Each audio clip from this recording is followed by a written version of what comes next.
nosso Deus e Senhor. Meus queridos irmãos e irmãs, nós estamos vivenciando a grande Semana Santa, onde nós temos a oportunidade de reviver, não de uma forma masoquista, mas reviver com muita sinceridade a paixão, morte e ressurreição de Jesus. Domingo, com a narração da paixão, domingo de Ramos, já conhecemos um pouco o que de fato vai acontecer com o Filho de Deus. Hoje no relato, a gente observa o quanto Jesus sofre aqueles que estavam mais próximos dele, a comunidade de discípulos que estavam próximos, caminhavam, eram fiéis colaboradores na missão, mas aos poucos ele vai conhecendo quem são os seus companheiros de missão. Apresenta Judas, depois Pedro, aquele que também negou, mas fazia parte do grupo. Mas infelizmente ainda não tinham entrado na dinâmica de Jesus. Um homem que por onde passou só fez o bem. Por onde passou só foi fazendo o bem. Mas aqui que está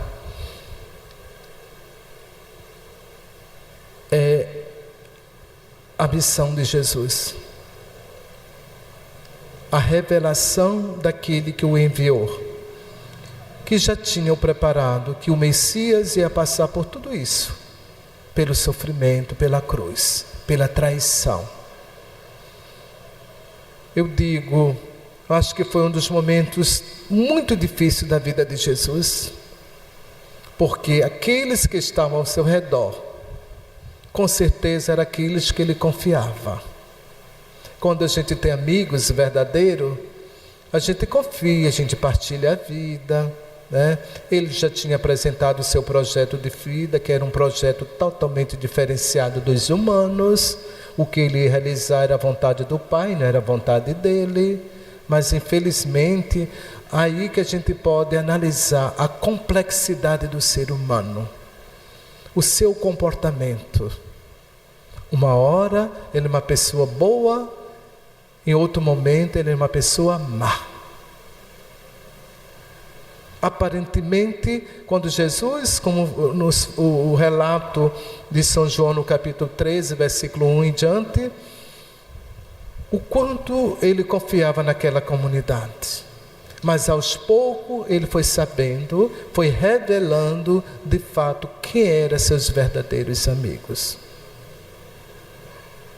Aqui no trecho do Evangelho fala de Judas, tinha o que? Uma bolsa. Cuidado com as bolsas por aí, né? A bolsa com certeza é para guardar alguma coisa, né? E uns pensavam que era para o que? Guardar donativos para os pobres, né? E era o que? Para guardar o que? As 30 moedas de prata. Era o mestre que ia ser vendido. E Jesus que sabe de tudo, e ele diz, olha, alguém de vocês aqui vai me trair.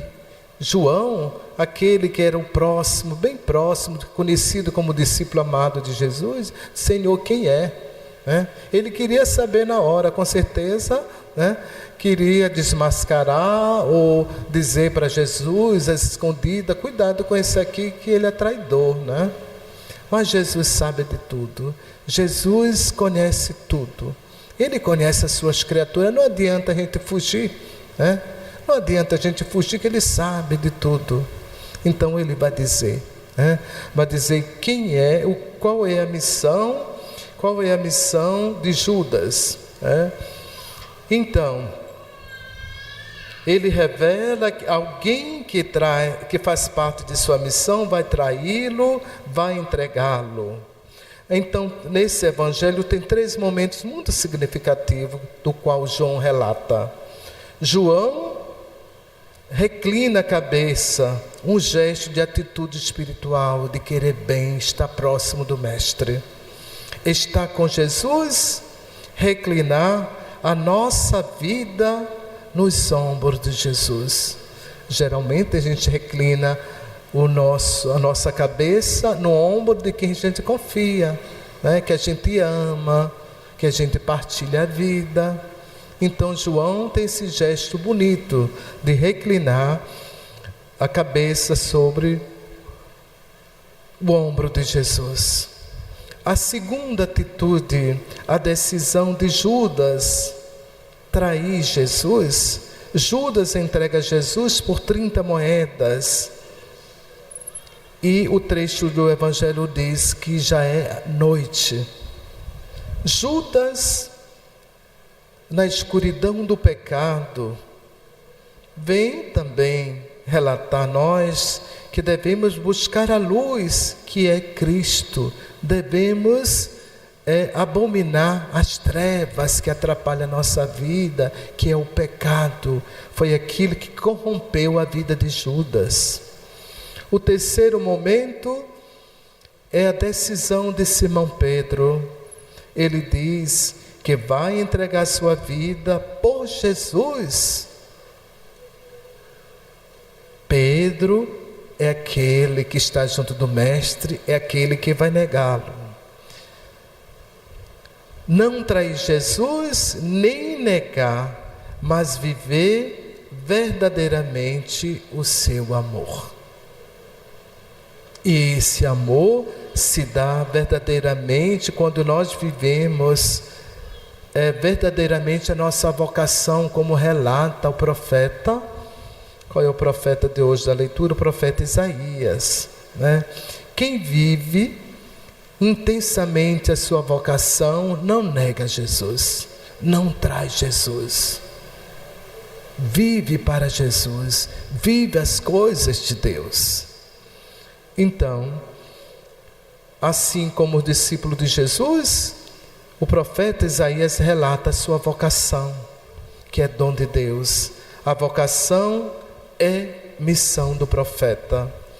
Ele diz que o Senhor me chamou antes de eu nascer, desde o ventre de minha mãe. Ele me preparou desde o nascimento para ser seu servo. Eu te farei luz das nações, para que a minha salvação chegue até os confins da terra. Caríssimo, desde o ventre materno, somos amados por Deus, escolhidos por Deus, nós somos propriedade de Deus e escolhidos para uma missão. Vigiemos para sermos fiéis ao amor do Pai e não trair a confiança dele em nós. Mas nós constantemente estamos traindo Jesus.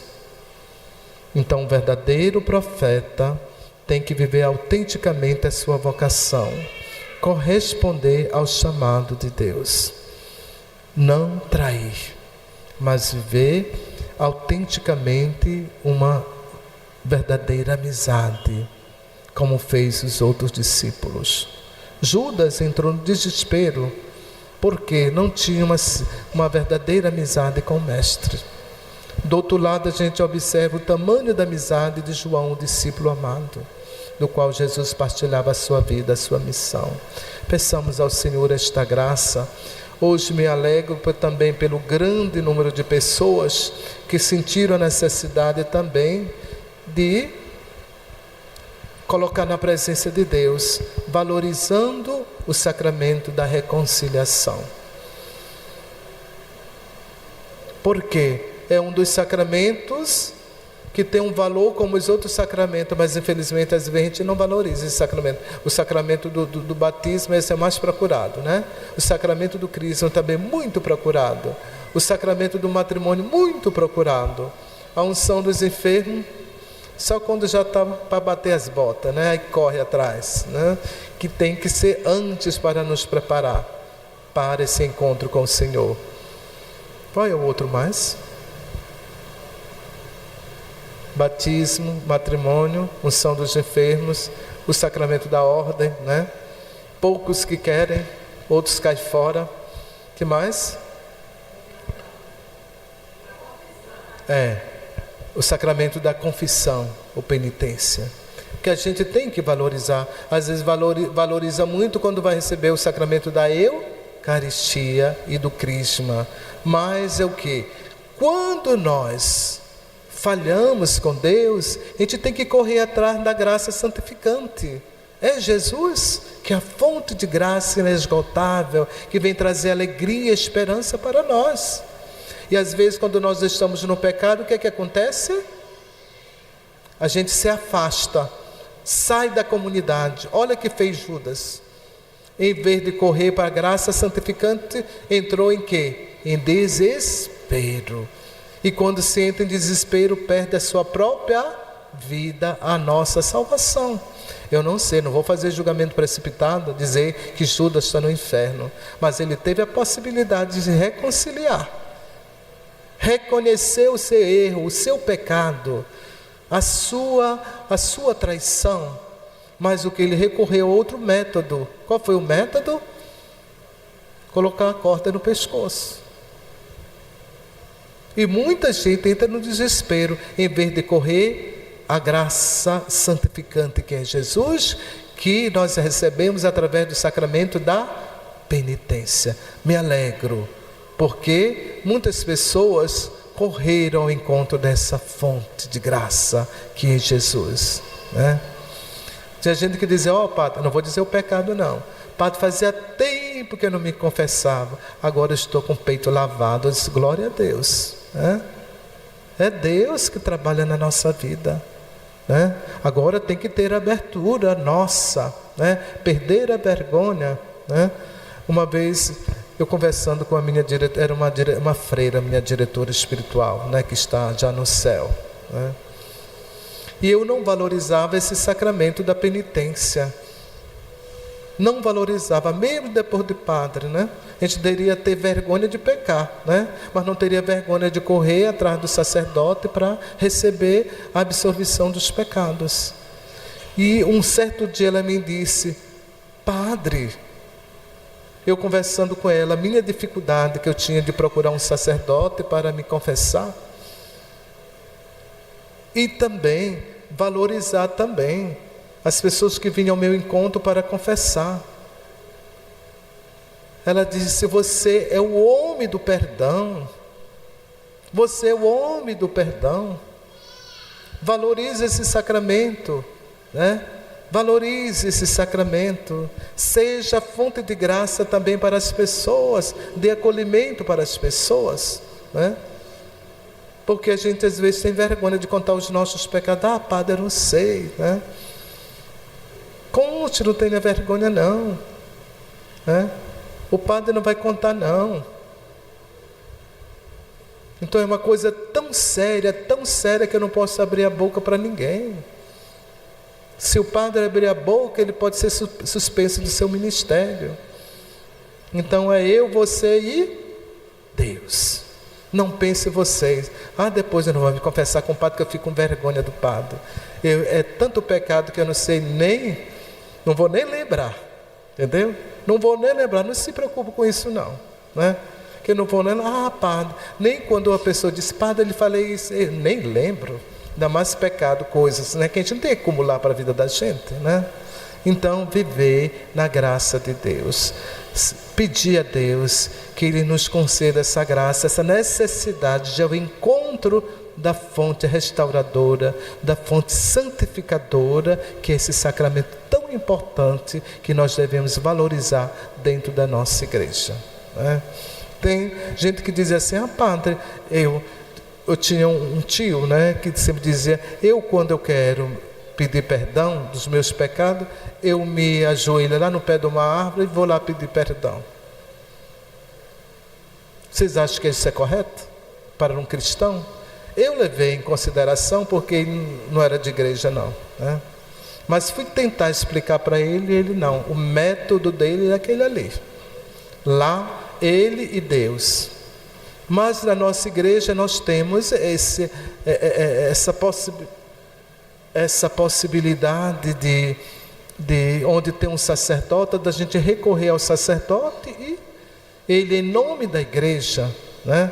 Para vocês verem que a coisa é tão séria que não sai não. Porque em outras denominações religiosas, o fiel vai lá para frente e vai dizer publicamente, né? Para toda a igreja aquilo que ele fez, ele é humilhante. Aquilo é humilhante para o fiel. Na nossa igreja é diferente, né? Quem é o representante legítimo da igreja? Quem são? O Papa, o Bispo, os padres. Eles têm o poder, né, de dar absolvição dos pecados. Então, está lá, ele que é o legítimo representante, ele que dá absolvição dos pecados, ele que vai guardar o segredo. Não vou contar para ninguém.